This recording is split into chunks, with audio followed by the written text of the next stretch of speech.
tayo magtapos mga minamahal sa ating programa na isinagawa mga minamahal sa oras na ito. Manalangin tayo. Dakilat mo pagpala namin ang mga sa matamis at makapangyarang kapal ni Jesus. Nandito kami sa kalarapan. Lubos ang aming pagod pasasalamat sa mga salata na aming napakinggan. Mahal Panginoon, sa pagkatid po sa aming mahal na kapatid, Father John, bawang-bawang malupang dakilang pag-ibig bagi sa kanyang mga pinamahal mga anak, mahal na sa mga malamang kanyang beloved wife sa Gloria. Patuloy po silang lukugan ng iyong kapangyarihan at mga kapatid, mahal na Panginoon, lahat po nilang laban sa malapan at sa aming po pansamantalang pag-uwiwalay sa pagtatapos ng pagkatid namin sa mga kapatid, Father John, iuwi sa kanilang matahanan, naligtas sa lamang distress at kapamakan ang bawat nandito sa pangalan ni Jesus, sa pangalan ni Jesus. At akin na pong ibinibigay ang buong pagkataon sa ating beloved Brother LG. Okay?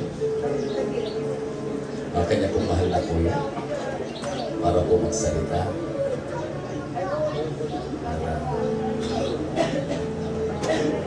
Mahal na kuya ng ating mga kapatid, Father John, sino po yun? Para po magsalita po.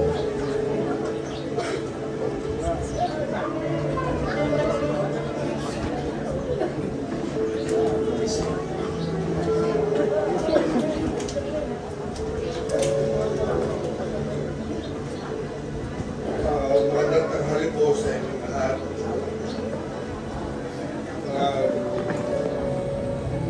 Kapatid po, ibang po, kapatid po, mga kumag-anak namin, mga kaibigan namin, mga kasama namin sa pananampalataya sa ngalan ng Diyos, sa ngalan ng Diyos Kristo, sa aming pinapagligtas, sa ating napagligtas. Pinupulit ko kayong lahat. Isasalamatan ko kayong lahat. Mahal ko kayong lahat. Salamat po sa awa ninyo at pagmamahal sa aking kapatid. Ang aming Diyos yun. Diyos ko ng aming Ama. Salamat po sa inyong pagmamahal sa Kanya. Salamat po sa sinamahan niyo kami ay sino ang aming kapatid sa huling hagtunan po. Utang na loob namin sa inyo ang iyong pagkikiramay sa oras na narupot kami sa ngayon. Pagpalain kayo ng Diyos ngayon at magpasaunang hanggan sa ngalan ni Jesus Kristo. Amen. Mag-isip po at nandito po ang mahal na pangalan natin mga kapatid. So, ating pag-isip po.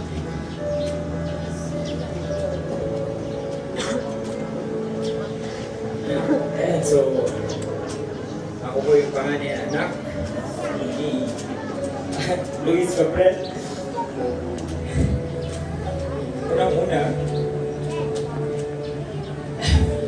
I wanted to honor the Lord for His faithfulness, for the provision, for the support, comfort, for the strength, courage that He has given us in facing this struggle, in these circumstances. This is truly unexpected. Who would have thought na noong 2024, huling Christmas na pala namin yun? Who would have thought na noong anniversary nila mama, huli na pala yun? Who would have thought na nung birthday niya noong June 1, huli na pala yun? Who would have thought na nung umagang bago siya namatay, yun na yung huling pagkakataon na iabot ko yung apo niya sa kanya.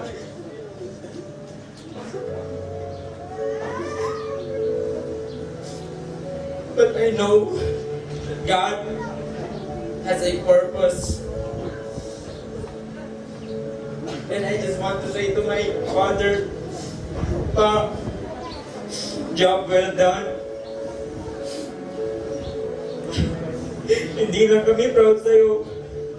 Alam ko, natutuwa rin ng Panginoon sa buhay mo. Sa inyong lahat, maraming salamat sa pakikiramay. Maraming salamat dahil naging posible lang ito dahil sa tulong ng bawat isa.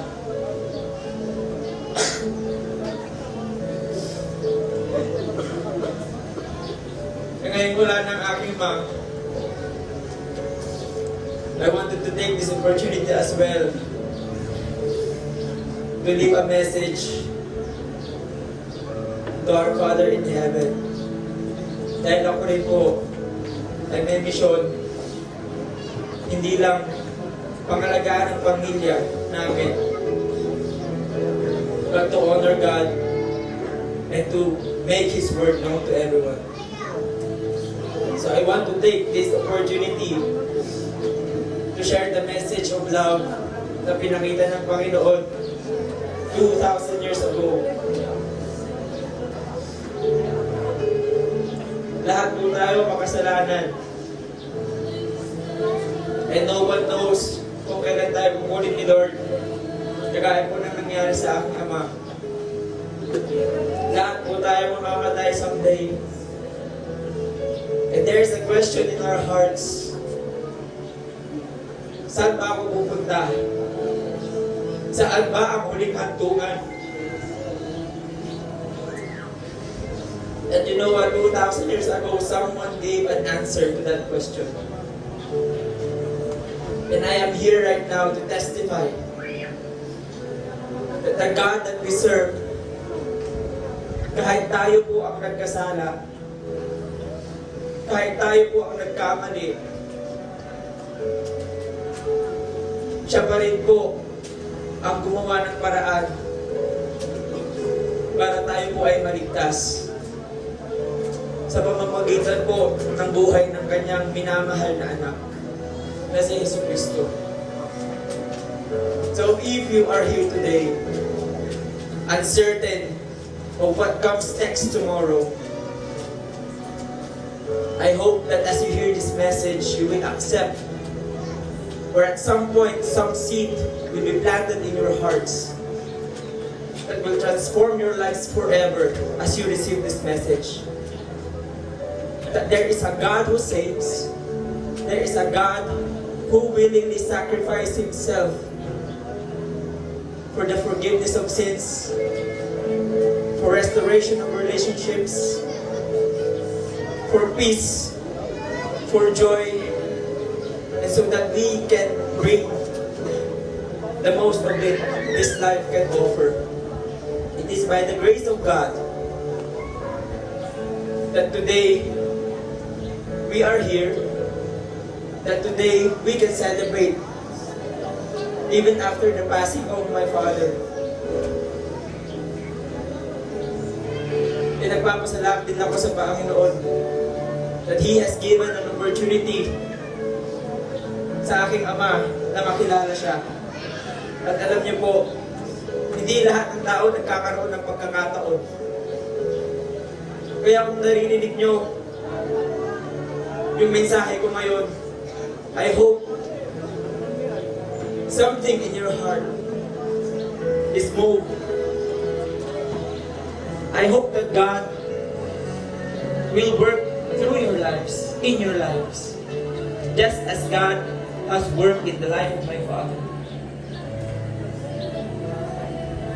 Sabihin na natin, madaming nagawang kabutihan ng aking ama. Madami siyang natulungan. Pero madami rin siyang pagkakamali. Kasi hindi naman talaga tayo perfecto eh. How can we be made perfect so that we can inherit the heaven? Eternal life na pinangako ng Biblia. It is only through the grace of God and accepting the gift of God, Jesus Christ, in our lives.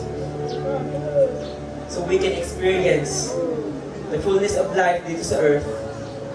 And after we pass away, we can inherit eternal life and give glory to God. Masakit pag-isipin na wala na ang aking ama, ang inyong kaibigan, ang inyong kumpare, ang inyong kapatid. But He has already done His purpose.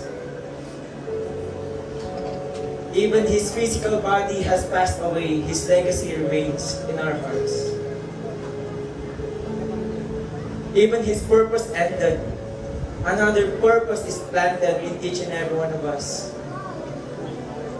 I ask God for direction bago mangyari to. Lord, saan mo ba ako gustong dalhin? Ano ba yung dapat kong gawin?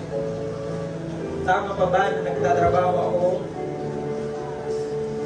Tama pa ba na nandito ako sa kinaroroonan ko ngayon?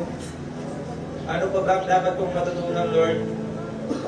Saan ako pupunta, Lord? Paano ko matutulungan ang pamilya ko? And you know what? Nung namatay si Papa, I realized this is God's answer to me.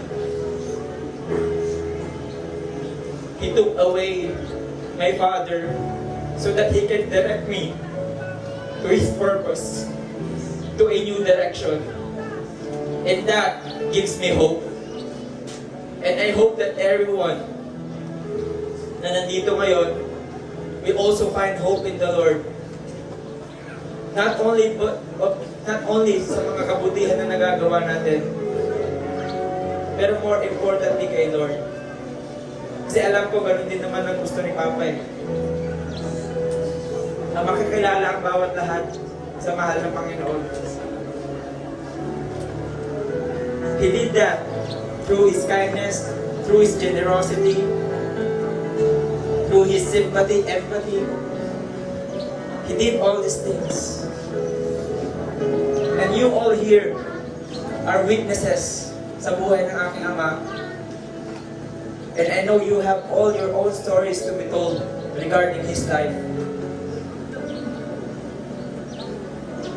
But I got to say that this has to end. And this has to end here. We are all sorrowful. We are all in agony. But I believe si Papa, He wants us all to move on. This is a new chapter for every one of us. And I hope everyone will accept this change that God has given us. Let's live our life for better, not for worse. Let's live our life purposefully. Let's not say, may bukas pa. I used to think that way. Na bukas, next week, makakasama ko pa yung papa ko. Pero one call, just one call, ended an ordinary day into a sorrowful one. The worst possible day that could ever happen to an individual. LG, sabi ni Mama, na-aksidente yung papa mo. I rush. Tumakbo ako. And I mean, positive attitude. Na sige, Lord, na-aksidente yung papa ko. But I hope na pagdating ko sa ospital, may pilay lang siya. Wala lang siyang malay. Nakaswero lang siya. Dadaktan ko pa siyang humihinga. Pero alam niyo ba kung anong dinaktan ko doon? Nakapag-pray pa ako mo eh. Nakapag-pray siya. We never know what can happen today or tomorrow. That's why, make a decision today to accept God in your life and try to live a life honoring before Him. I thought I could have another conversation kay Papa so that I could share my belief, my relationship with God, the success I'm aiming for, the goals that I want. Pero hindi na pala. Hindi na pala. So today, I hope you bring home this message. There is no better decision now that you can do other than accepting Jesus Christ as your Lord and Savior. And as I end, let me pray for everyone.